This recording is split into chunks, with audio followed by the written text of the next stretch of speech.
welcome to The Big Fight. I'm Nidhi Razdan. The results are in for Maharashtra and Haryana, but the story is far from over. In Maharashtra, the BJP's reduced numbers have made them more dependent on ally the Shiv Sena, and the Sena is clearly playing hardball.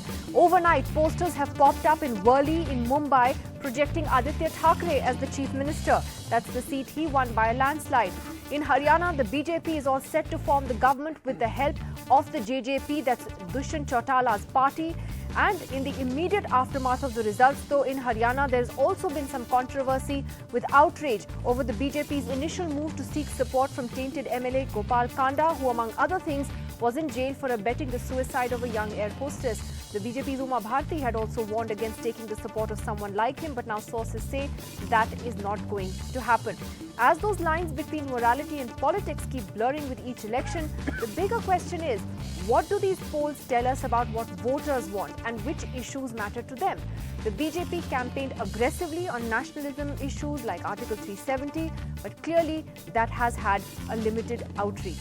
With an economic crisis and other day-to-day issues affecting people, does the nationalism card now have its limits as far as Indian politics is concerned? Yogendra Yadav joining us on NDTV this evening. Here in the studio, we have Shiv Sena from Ashoka University. Mr. Desh Ratan Nigam is also with us, and we'll be joined by the rest of our panelists shortly.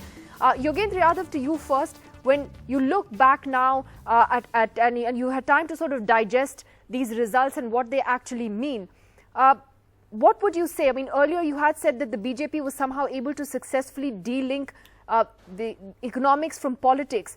But is that no longer the case? Didi, this election has come as a much-needed breather, as a much-needed corrective to what was happening. Frankly, as you said, I thought this election would be a cakewalk for BJP, not because they ran good governments. Maharashtra was pretty average, Haryana was mediocre. But I thought the opposition is in such a bad state that BJP could walk away with that. And the national propaganda and everything would work. But I'm very happy that this election has corrected many of those formulations. One thing it has clearly shown is that only national agenda and national level rhetoric doesn't work. State politics has retained some of its resilience, not entirely, but has retained some of its resilience, which is quite clear, both in Haryana and Maharashtra. You cannot talk only about 370 and so on and hope to walk away with elections. You cannot have only Mr. Modi and hope to win elections everywhere. So in that sense, my comparison with 1980s was mistaken, I now realize. You know, what happened in 1980s was that people voted in assembly elections as if they were choosing a prime minister. In the next 2 decades, people voted in Lok Sabha elections as if they were choosing their chief minister. I think we may have come to a stage in that sense, which is a very balanced stage. People look at Lok Sabha election, they think of the prime minister. They look at the state elections, they think of state issues and the chief minister, which is how it should be. So I stand corrected on that one. On economy and politics, and delinking governance from electoral outcome, I think the effect is not as strong as I feared it might. The delinking is not as strong. But we still have a delinking because honestly, with the kind of governance that BJP's government gave in Haryana, for example, they had no business to come back to power. It is only because of a certain kind of image building that has taken place, also because of just the state of opposition. So what we have is an average government in Maharashtra with a half paralyzed opposition. It comes back to power with bare majority. In Haryana, you have a mediocre government with an facing an opposition which was actually asleep till 1 month ago, has just sprung up. So the government comes back to power, but in a way which is dependent on others. But you know, you could look at the instability, which is of course the immediate aspect of it. I have a follow-up question to that point you raised about, you know, coming back to power with a half asleep opposition, etc. In a sense, wouldn't that worry the BJP more, that the result has been like this when the opposition has been half asleep, and that in a sense it is the people's vote against them that has led to this underwhelming result. That's not to take away from the fact that they're forming governments in both states. They have won Maharashtra, but certainly the performance has been underwhelming for the party. So in a way, would that be a bigger concern, that even without perhaps a viable alternative, people have voted this way? Well, I think the first figures that Of the course, BJP should in worry about. Maharashtra, BJP has a... Sorry, Yogendra, just one sec. I just had that question for Gilles, and I'll come back to you on that point as well. Sorry again. Yeah. So I think the first figure that the BJP has to worry about is the depressed participation and turnout. So whatever campaign parties have led, it clearly doesn't enthuse voters. When participation drops by 8% in Haryana, it basically links mechanically to changes in the outcome. Now, I'm not so sure that the BJP had to contest without any organized opposition. The Congress was a sleeping participant in this campaign to a large extent, but not so much the NCP, not so much the JJP, who have been holding silent, discreet but underground campaign for quite a long time. And these are political parties, regional parties that are led by individuals who live and breathe by politics, who are fully engaged and fully committed, and who can actually give a bit of a challenge of the BJP at time of elections. I find it quite significant that the political figures who can actually throw a challenge at Narendra Modi are strong regional leaders who can also sort of play by the same kind of playbook of strong authoritarian, personalized politics. And when that matches with the boundaries of a state where they can play on regional identity versus an outsider or even the national themes, these elections show that can throw a challenge. Well, we've got Pratik Shom of the JJP also joining us, and you guys are making all the headlines tonight. So, क्या हो रहा है हरियाणा में? See, we have always claimed since the day one that JJP will hold the key for forming the government in Chandigarh, and that this statement is with lot of humility and humbleness. Reason being that JJP was formed with an idea that it will represent all sections of society. In the initial days, we were tagged as Shiv Sena and a bunch of boys who are fighting without jhanda and danda, and it was a very tough road for us, but the kind of results which have come, it's been encouraging for us, and there's a lot of scope for improvement as well. But I'll tell you the whole chronology of a day. Our legislation body meeting happened at 11 o'clock today, and it elected Dushyant Chautala as leader of a legislative body, and then he met his father during the course of the day, and then at a press conference at 4 o'clock, we made it open to both the parties, that is BJP and Congress, that whoever is ready to implement the common minimum program and the poll promises which has been done to the people of Haryana, especially now it's all done. No, it is not done. It is you who is speculating. They're not Dushyant Chautala sitting with Amit Shah. So sitting doesn't mean it is done. We've just been called he inside must for be a press discussing conference. on the poll issues, because for Dushyant it is very important that the reservation in employment opportunities should come to the people of Haryana. Old age pension scheme should be implemented. See, we cannot take that risk, neither we want to that when we rode on all these poll promises and 18 lakh people of Haryana has shown their faith in us, we cannot go beyond our promises. So this thing is of utmost importance. We are not eyeing any post, we are not eyeing any deputy CM or ministerial berth. I am telling you, and please also Nidhi, please don't underestimate the political acumen of Dushyant Chautala. He's been the youngest member of parliament in Asia. No one is underestimating No, it. Actually, because many channels are speculating that that BJP will decimate him and this party will go to. I mean, all kind of speculation is there around. But he's a very prudent man. His judgmental. Okay. Let me ask Mr. Nigam though, that just coming back to the sort of the bigger story here about the takeaways. I mean, yesterday, of course, we started the day by saying what a great campaign it was for the BJP. It's going to be one-sided. After 2 hours, we were saying, oh, ye gadbad ho gayi. That's very typical of all of us on TV. But now that you've had, more than 24 hours to really study what happened, do you think that the BJP needs to reorient its strategy in terms of how it fights state elections in particular, that the focus needs to be more on issues that affect the state? See, yesterday me and Prateek were discussing something which is probably coming true now. And I had exactly said if you need a stable government, JJP has to go with BJP, and the rebel obviously will be homecoming to BJP. So there are 7 rebels which are homecoming, and 57 is a very concrete number in terms of stability. So that was a very reasonable and logical speculation that I was trying to do with Prateek. And so that is what is coming true. Now, so far as the takeaways are concerned, the Maharashtra, they contested on 151 seats, and 15 rebels of the BJP have also contested, who are coming back to the assembly again, which is something about 75 to 80% of the strike rate. 70% if you just take 105 out of 151.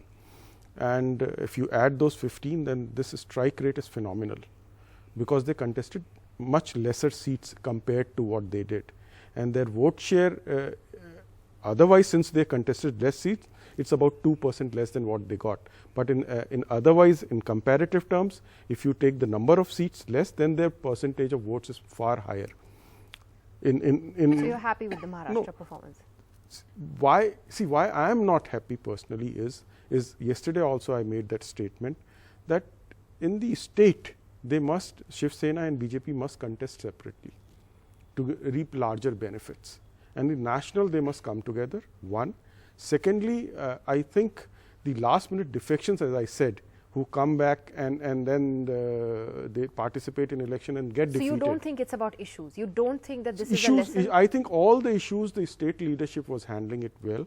The national leadership of the BJP was also handling well.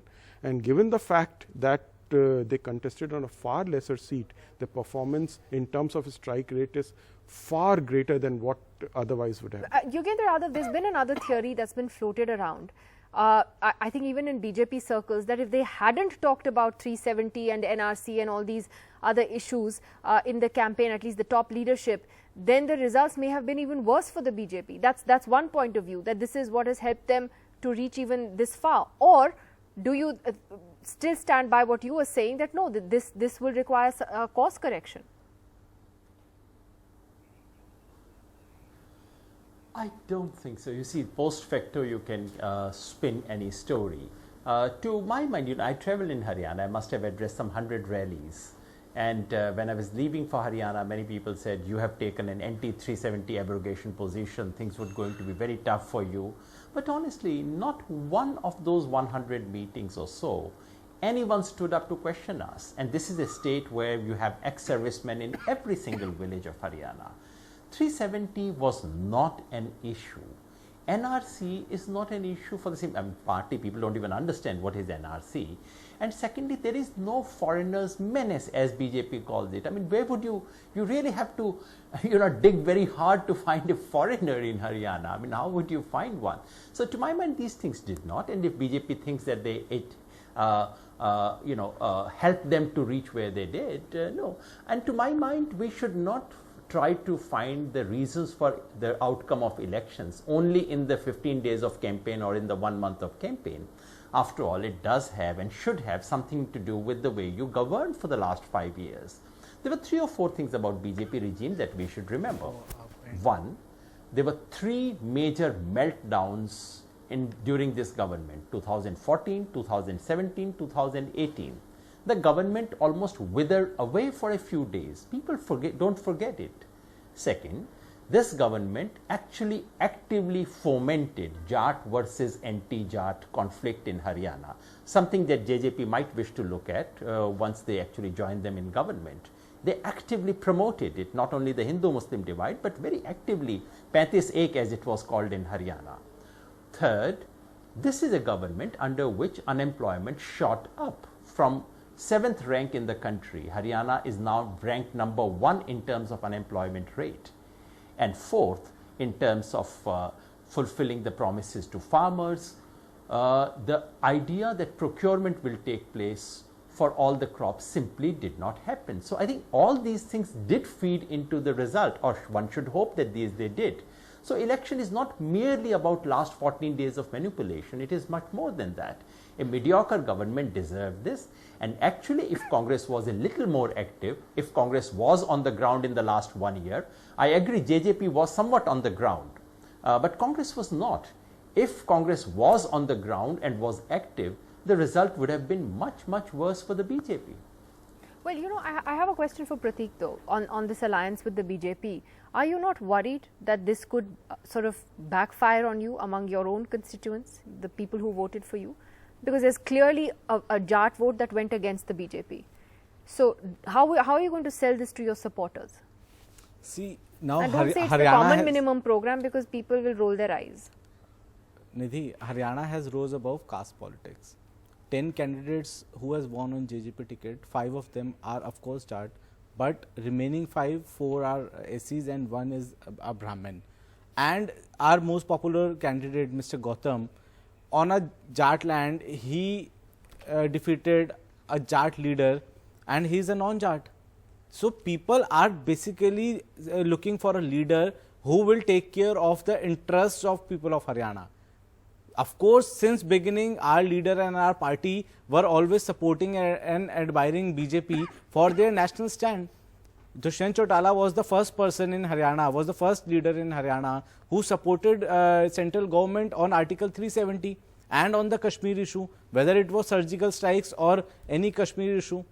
But there may be some differences on the local level, at a state level, which we tried to find a space into it.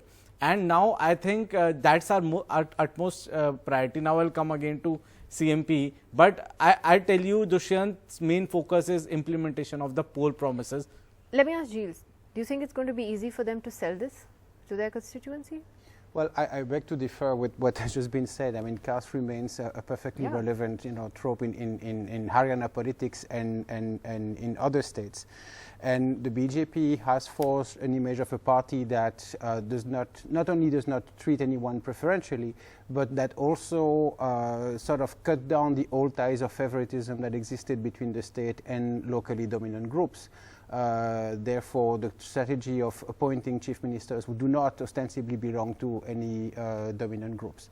Now, they can build a discourse that, we welcome the Jat into a large, umbrella, BJP umbrella, that is perfectly fine. But when it comes to governance, administrations, distribution of resources, access, because what the base of parties like the JJP wants, and it's not exclusive to them, is access to the state. When the Jat agitate, it's not just about reservation, it's not just about status, but it's in protest also from the fact that they've been largely cut off of access of the range of benefit that being in power offers. And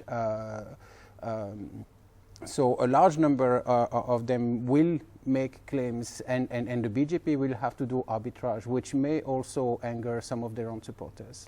Mr. Nigam. See, I think I don't agree with Giles.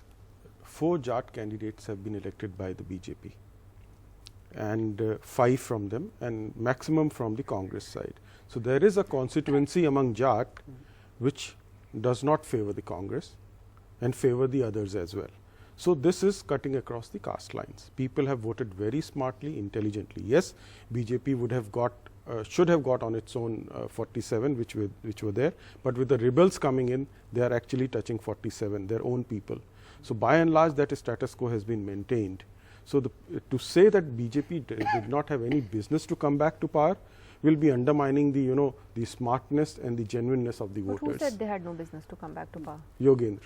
Well, I mean, he's only talking about, criticism based on performance. No, whatever. He said BJP did not have any business to come back. I think he meant that he No, probably what- didn't what deserve I it take- because of his what- governance so, record. see, Yeah. what I take it as meaning that it is the people. The people have voted them with 40 and with 7 rebel MPs who were there already. But I have to say that that's great spin. I think you should be, that's No, great that's- spin, that's- because that if anybody you would- see this as a positive vote for the BJP, that's quite something, because it's It not is. being seen From like that at 33 all if you see, by any angle. I'll compare. You did not, come on, the BJP slogan was Ab ki baar 75 par.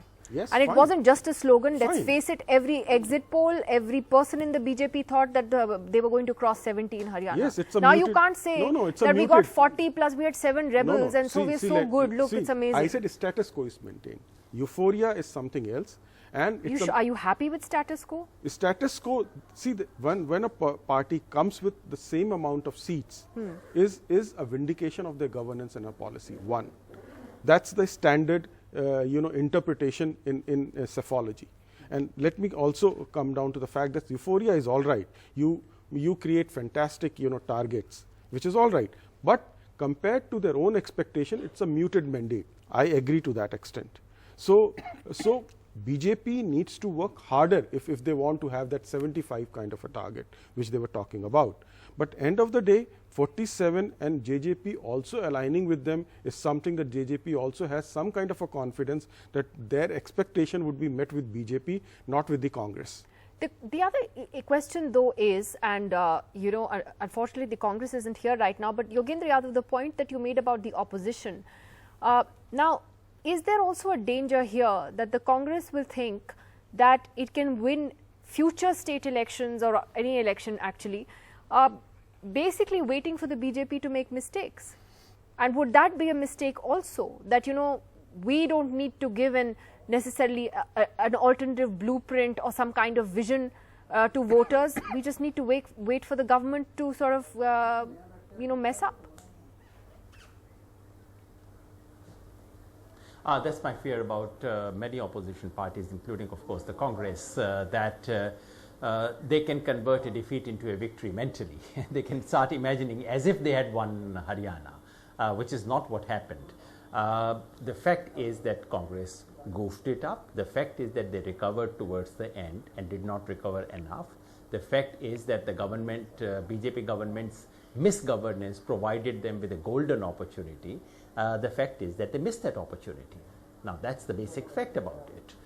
The trouble is that that's not how Congress might view it. If we go by the record of Congress party, Mr. Huda would now be seen as the person who can deliver, the person who would now run Haryana more or less untrammeled. And it's the coming back of the old guard in Congress, which would be seen as slightly better than what Rahul was doing. So this is how Congress has behaved. I don't expect them to behave any differently. On the mandate though, may I disagree with Mr. Nigam? I think there's some difference between 2014 and 2019. To my mind, being above the majority mark and below the majority mark is a difference, and I guess it should count. If a party which had 79 segments lead 5 months ago comes down to 40, I guess it should matter. A party which had 58% votes and came down to 36, I guess that should matter. And a party which was claiming, realistically claiming, expecting, and I should confess I was one of those who actually half bought this. Everyone expected BJP to get overwhelming majority. So in this program today, we cannot talk in this program as if BJP had secured what it was expected to. Something has gone wrong, and that has to be analyzed. That you get a post facto ally, maybe JJP, cannot possibly give you a retrospective mandate, which you don't have. Yes, you have government. Yes, Congress did not have any legitimacy to form the government. And incidentally, when I said you had no business to come to power, I had simply said, going purely by your governance track record, you had no business to come to power. And it is the sheer apathy of opposition, the fact that opposition was not there on the ground, had almost conceded this election a month before, which allowed BJP to come through. Mr. Nigam wants to respond to what you said. Yes. 29 Lok Sabha election, I would be gleefully and happily comparing it in 2024. Which I am very willing to do and even bet my neck for that.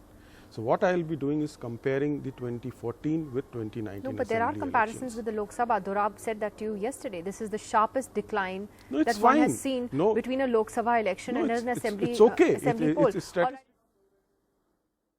JJP and the BJP is now being announced. You can see Mr. Nadda, the working president of the BJP, Dushyant Chautala, and Amit Shah also sitting in there, and Mr. Khattar is there as well. Anurag Thakur, I can see him.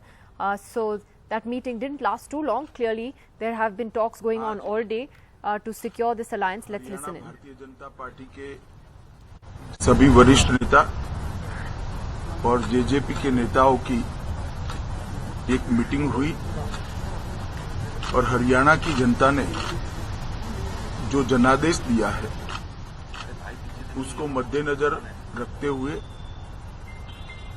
वो जनादेश का स्वीकार करते हुए दोनों पार्टियों के नेता ने ये तय किया है कि हरियाणा के अंदर भारतीय जनता पार्टी और जेजेपी, श्री दुष्यंत चौटाला जी की पार्टी, दोनों मिलकर सरकार बनाए। ये सरकार में मुख्यमंत्री भारतीय जनता पार्टी के होंगे और उप मुख्यमंत्री जेजेपी पक्ष के होंगे और कई सारे निर्दलीय विधायकों ने भी एक गठबंधन को अपना समर्थन दिया है। कल भारतीय जनता पार्टी के विधिवत नेता चुनने के बाद सरकार बनाने की आगे की प्रक्रिया तुरंत ही शुरू कर दी जाएगी और अगले 5 साल तक भारतीय जनता पार्टी और जेजेपी की सरकार हरियाणा के विकास को मोदी जी के नेतृत्व में आगे ले जाएगी। हरियाणा की जनता ने जो जनादेश दिया है उसके स्पिरिट को ध्यान में रखकर भारतीय जनता पार्टी और जेजेपी दोनों के नेताओं ने ये निर्णय लिया है और आज दोनों नेता भी यहां उपस्थित हैं।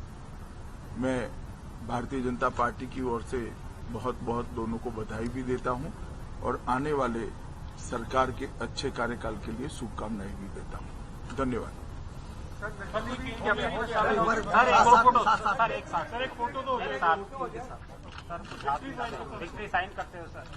See there, BJP President Amit Shah announcing the alliance between the BJP and Dushyant Chautala's party, the JJP, also announcing importantly the Deputy Chief Minister's post as well. So that is clearly the price that Mr. Chautala extracted for the BJP to get his support with his 10 MLAs. That's Dushyant Chautala there in the frame. Maybe he'll speak to the media as well, say something, not sure. Mr. Amit Shah has spoken and let's see whether Mr. Chautala says anything. But this is actually an important development for other reasons also, because this morning when we woke up, the news that was coming in was that the BJP was actually ready to go with a bunch of other independents and not depend on the JJP, but that has completely changed. 2019 विधानसभा हरियाणा का जो mandate मिला, जो जनादेश मिला, उसका हम एक प्रकार से स्वीकार करते हैं और चूंकि उस मैंडेट में बहुमत इस नाते से भारतीय जनता पार्टी पीछे रही, 40 सीटें भारतीय जनता पार्टी को मिली हैं और एक स्थायी सरकार देने के लिए निश्चित रूप से हम लोगों ने तय किया है कि आपस में मिलकर के गठबंधन करके सरकार को चलाया जाए ताकि एक स्थायित्व सरकार को मिले।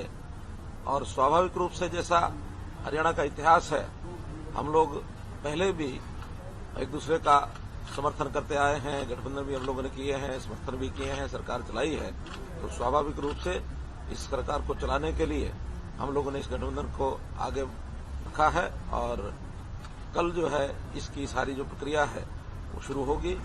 चंडीगढ़ में गवर्नर साहब से कल हम मिलेंगे और उसके बाद एक सरकार बनाने का जो बाकी प्रक्रिया है उसको कल वहां पर ही तय किया जाएगा। उन लोगों ने, कई लोगों ने समर्थन दिया है, इसकी चर्चा भी कल जो है सरकार बनाने में समर्थन दिया, कितने निर्दलीय, काफी लोगों ने दिया। कितने, 8 में से कितने? भाई आप क्या कहेंगे, आपकी तरफ से जो पहले इलेक्शन का 10 सीटों के साथ डिप्टी सीएम का पद आपको मिला है, दुष्यंत भाई आप क्या कहते हैं? दुष्यंत जी पहले अमित शाह जी का, नड्डा जी का धन्यवाद करूंगा कि प्रदेश को एक स्टेबल गवर्नमेंट मिले, उसके लिए भारतीय जनता पार्टी और जननायक जनता पार्टी का साथ आना जरूरी था। हमारी नेशनल एग्जीक्यूटिव ने, लेजिस्लेटिव बोर्ड ने, सबने मिलकर ये निर्णय किया कि प्रदेश के हित के लिए आज स्टेबिलिटी की बहुत जरूरत है। और मैं ये मानता हूँ जनसंघ के समय से चौधरी देवीलाल जी एक्टिव पॉलिटिक्स में थे या उसके बाद आज तक हम अलग अलग समय मिलकर साथ चले और आज भी प्रदेश को जरूरत है कि प्रदेश के अंदर परिवर्तन और प्रदेश को प्रोग्रेसिव तौर पर आगे ले जाने के लिए हमें मिलकर यूं ही आगे बढ़ना पड़ेगा। निर्णय जो भी है ये तो आगे महामहिम राज्यपाल से मिलकर ही लिए जाएंगे और आपको विश्वास दिला देते हैं कि हरियाणा के पथ पर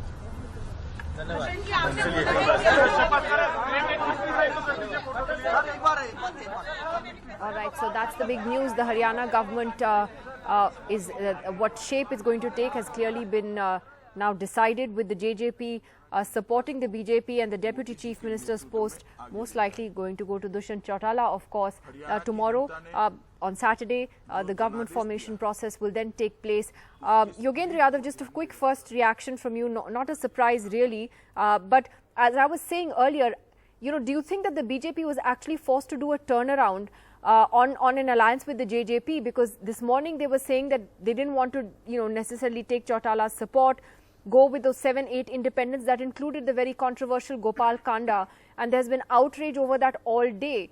Do you think that that perhaps forced them to do a U-turn? Nidhi, these are standard bargaining chips. Basically, the idea was to say, well, we can form it without you. Now, whether you take it or leave it.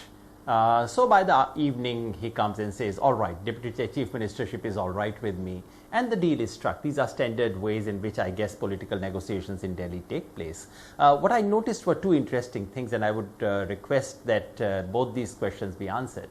One was, it struck me that Mr. Manohar Lal Khattar in this press conference was actually far more honest than Mr. Nigam in our studio.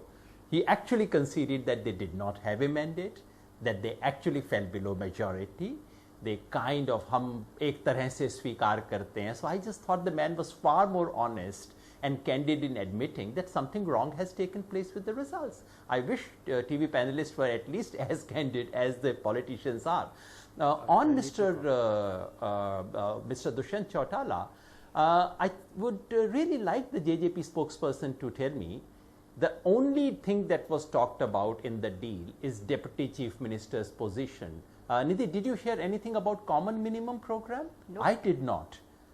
Did you hear Mr. Dushyant Chautala mention that we would do it only on the following conditions? I did not hear that. The only thing being talked about was Deputy Chief Minister's position. So you know what the deal is.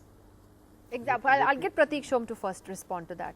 There was a chance for Dushyant Chautala to sit there and say that this is, there's going to be a common minimum program. These are the demands we'll put forward. Did not hear him say that. See, that is there, of course, but there was no talk of other ministerial berth also. Deputy CM ka post mil gaya, you're saying we are not talking of other berths. It was a 1-minute informative conference. There was no details sent out. What is that? It's one sentence. I think, Yogendra, you have missed the point. Prateek, it's one sentence. We will work on the basis of a common minimum program. You have missed the sentence that other details will follow. What is the other details? Details. How long it took you 10 seconds to say we'll follow a common minimum program? It will be there. I am committing here. But why here. didn't Dushyant Chautala speak of it? Nidhi, I am committing it at official level. It will be there. Dushyant is most concerned about the common minimum program. Look, he got his Deputy Chief Minister's post. But that is not there. So if he'll be there at the helm of affairs, he'll be able to manage to implement all these poll promises. It is not anything criminal. He has got a Deputy CM post.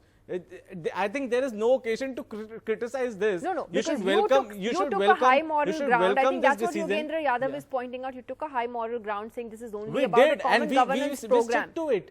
We did, and but we stick you said to it's not about posts, and it clearly was about posts. Of course, it is not about that. Of course not. Not after you get Deputy Chief Minister. I think Yogendra Yadav missed when I said that BJP has got a muted mandate.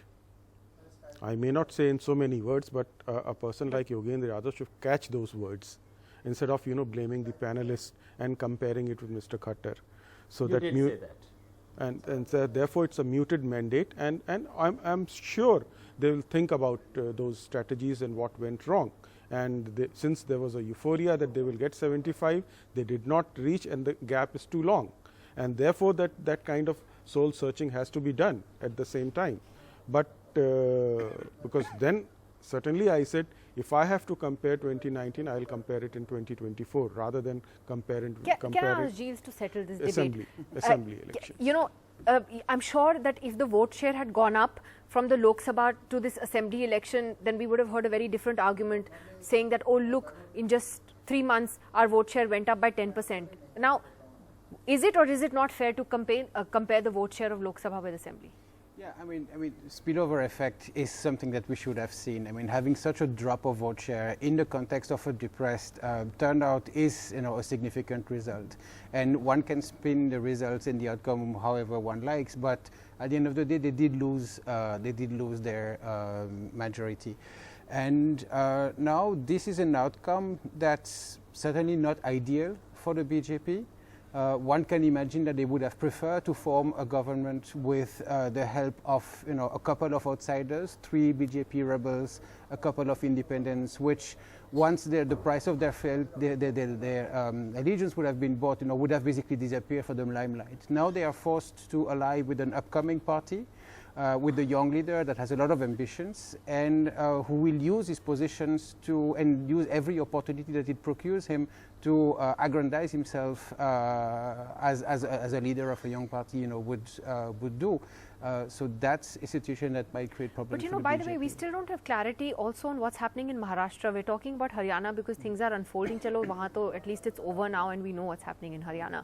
But we have Jitendra Awadh of the NCP, who is an MLA of the NCP, joining us from Mumbai tonight. And Mr. Awadh, can you tell us what are you hearing about government formation there? We know that the Shiv Sena and the BJP are locked in this whole tussle about the Shiv Sena demanding a 50-50 rotational chief ministership. There was some speculation that in fact Mr. Fadnavis would be sworn in before Diwali. Now, no one knows if that's what's going to happen. But what's going on in Maharashtra at the moment? I don't think anybody is aware what's going on because the political arrogance of BJP of "Ab ki baar 220 par" has been smashed by the people of Maharashtra. There is sort of silence in the BJP camps, and BJP knows that it is paralyzed and it will have to use the support of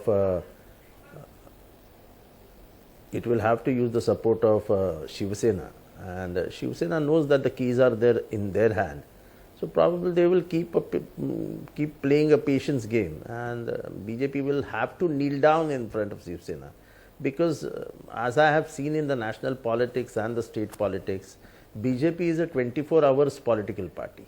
It only thinks of power and politics, power and politics. If they can adjust with Gopal Kanda, they can adjust with anybody at any hour, at any given time, for the lust of power. But so that apart, under any Mr. Awadh, circumstances, they will form power in Maharashtra. Can I ask you though, what are the lessons that you would, what is the piece of advice? You guys put up quite a fight, one has to say. I mean, the NCP numbers almost the same as the Shiv Sena numbers, but your alliance partner underwhelmed and came fourth, the Congress. So if you had to give them a piece of advice on the lessons to take away from this verdict in both states, what would it be? I think the national leadership, mainly Rahul or Priyanka Gandhi, if would have given some time in Maharashtra, the number of seats would have increased at least by 10 to 20 seats. You wanted Rahul another to campaign. 25 we lost to VBA, Vanchit Bahujan Aghadi. Yes, definitely. He is a face. He is a face against anti-fascism. He is a face against Modi. And I don't think it was wrong. See that, as you rightly said, in Haryana, the percentage of votes have come down considerably. In Maharashtra, every now and then you come and say that 370 pe vote mangenge. Now, 370 is not an issue for Maharashtra. Maharashtra has many issues. BJP is wiped out in Kolhapur and Sangli. The only reason is not a single person visited the flood hit area. There is a problem of onion, there is a problem of sugar. You plan to get sugar from Pakistan. You get sugar from Pakistan, you get onions from Pakistan, and then you shout Pakistan, Pakistan, Pakistan. People are not blind anymore. And this religious hatred policy of BJP is now hitting back. Okay, but so I have to ask about this BJP Rahul Gandhi or his absence from the campaign, whether it helped or it hurt the Congress's prospects? And Gilles, I know you have an interesting take on that. We were talking about this yesterday as well. See, basically, I don't Is think that- it ever I know hurts. it might be a what mean I question, think but is- did the Congress actually do better because he wasn't there? Well, I mean, recent evidence seems to suggest that. If you look at the few elections where the Congress did perform in recent years, these are, in states that where the Congress still have, a ground organization, where they have recognizable regional leaders, and where Rahul Gandhi, or for that matter, the top leadership, did not campaign really actively. The problem with the Congress today is that it is incapable of imprinting a campaign with a counter-narrative to the BJP. So whenever Rahul steps into the picture, and that's not entirely his fault either, he's necessarily compared or pitted against Mr. Modi. But when the BJP is pitted against strong regional leaders, those opposition parties stand a far greater chance of putting a challenge to the BJP than the national leadership.